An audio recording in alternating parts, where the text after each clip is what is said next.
Hi hello అందరికీ నమస్తే అండి. అందరు ఎలా ఉన్నారు? మీరు అందరూ బాగుండాలని మనస్ఫూర్తిగా కోరుకుంటున్నాను. అలాగే ఈరోజు వచ్చేసి గంగవెల్లి కూర.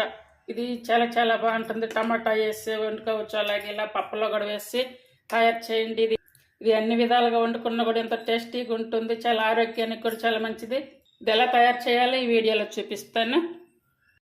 టొమాటో గంగవాయిల కూర తయారు చేసుకోవడానికి ముందుగా స్టవ్ మీద ఒక పాత్ర పెట్టుకొని అందులో 2 టేబుల్ స్పూన్లు ఆయిల్ వేసుకోవాలి. అలాగే 1 స్పూన్ ఆవాలు, 1 స్పూన్ జీరా, 1 స్పూన్ శనగపప్పు,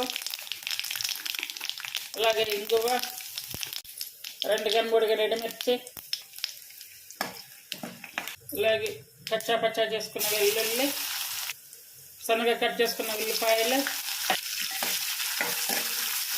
అలాగే 2 రెమ్మల కరివేపాకు. ఇవన్నీ కూడా మంచిగా వేయించుకున్నాక సన్నగా కట్ చేసుకుంటున్న టమాటాలు, ఉల్లిపాయలు అన్నీ కూడా బాగా మెత్తగా ఉడకాలి. ఇప్పుడు సన్నగా కట్ చేసుకున్నటువంటి ఉల్లికాడలు. గంగవాయిల కూరకి ఉల్లికాడలు వేసి చేస్తే మంచి టేస్ట్ వస్తుంది. సన్నగా కట్ చేసుకున్న 2 3 పచ్చిమిర్చి, టేస్ట్ సరిపడే సాల్ట్, అలాగే కారం 1/2 స్పూన్ వేసుకోవాలి. అంటే నేను కొద్దిగా పచ్చిమిర్చి వేసాను కాబట్టి కారం కొద్దిగా తగ్గించుకొని తీసుకోండి. అసలు మీ కారం తినే టేస్ట్ని బట్టి తీసుకోవాలి. 1/2 స్పూన్ వరకు పసుపు. చూడండి, గంగవాయిల కూర ఇది ఆరోగ్యానికి చాలా మంచిది కదా. ఇదైతే 2 కట్టలు తీసుకున్నాను నేను.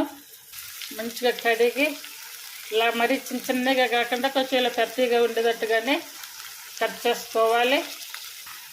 ఇది గంగవాయిల కూర, అలాగే గంగవెల్లి అని కూడా అంటారు దీన్ని. దీంట్లో నీరు శాతం కూడా ఎక్కువగా ఉంటుంది. ఈ ఆకుకూరలో అధిక పోషకాలు కలిగినటువంటి గంగవెల్లి కూరని ఇట్లా అందరూ కూడా ట్రై చేయండి, చాలా బాగుంటుంది. ఇది టమాటా వేసి వండుకోవచ్చు, లేదా పప్పు రూపంలో కూడా తీసుకోవచ్చు. నేనైతే మూత కూడా పెట్టట్లేదు, ఇలాగే ఉడికిస్తున్నాను. మూత పెట్టకుండా ఇలాగే ఉడికించుకుంటే కనుక మంచిగా కలర్ కూడా చేంజ్ కాకుండా ఉంటుంది, మంచిగా ఉడికిపోతుంది. నీటి శాతం కూడా ఎక్కువగా ఉంటుంది కాబట్టి నీరు కూడా వేయాల్సిన అవసరం లేదు. ఎముకలకు కావాల్సినటువంటి కాల్షియము, అలాగే మెగ్నీషియం అన్నీ కూడా ఉంటాయి ఇందులో. అలాగే ఎముకలను బలహీన పడకుండా చేస్తుంది. వృద్ధాప్యంలో వచ్చేటువంటి ఎముకల బలహీనతను కూడా అది కడుతుంది.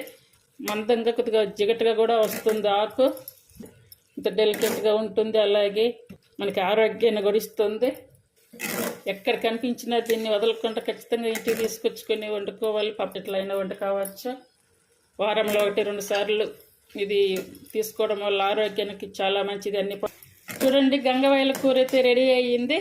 ఇది చపాతీ, రోటీ, పుల్క అన్నిటికి కూడా చాలా చాలా బాగుంటుంది. ఇది చాలా టేస్టీగా ఉంటుంది, చాలా ఆరోగ్యకరమైంది కూడా. ఇంతవరకు టమాటా వేసి ఇలా తయారు చేసుకోవచ్చు ఈ కర్రీని. అదేవిధంగా ఇప్పుడు పప్పులో కూడా వేస్ట్ చేసుకోవచ్చు. పప్పు అయితే ఆల్రెడీ నేను ఉడికించి పెట్టున్నాను. ఈ ఉడికించినటువంటి పప్పు ఇందులో వేసేసుకోవాలి. ఈ గంగవాయిల కూర తాలింపులో వేసుకోవాలి.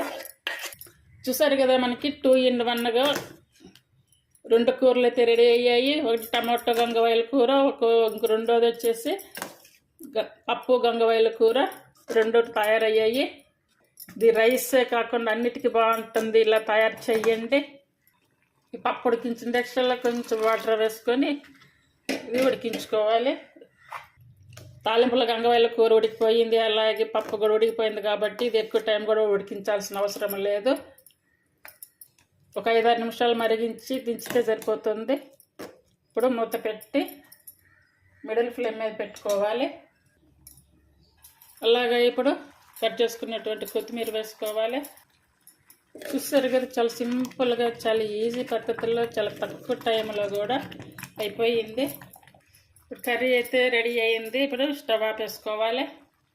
చూడండి, మంచి ఫ్లేవర్తో మంచి స్మెల్ వస్తుంది కర్రీని ఇలా తయారు చేసి చూడండి, చాలా చాలా మంచిది. ఎక్కడ కనిపించినా కూడా తీసుకురండి, మంచిగా వండండి, తిని టేస్ట్ చూడండి, అంత మంచిగా ఉంటుంది టేస్ట్.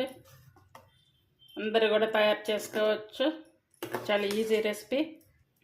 ప్లీజ్ ఈ రెసిపీ మీకు నచ్చినట్టయితే లైక్ చేయండి, షేర్ చేయండి, అలాగే సపోర్ట్ చేసి సబ్స్క్రైబ్ చేయండి.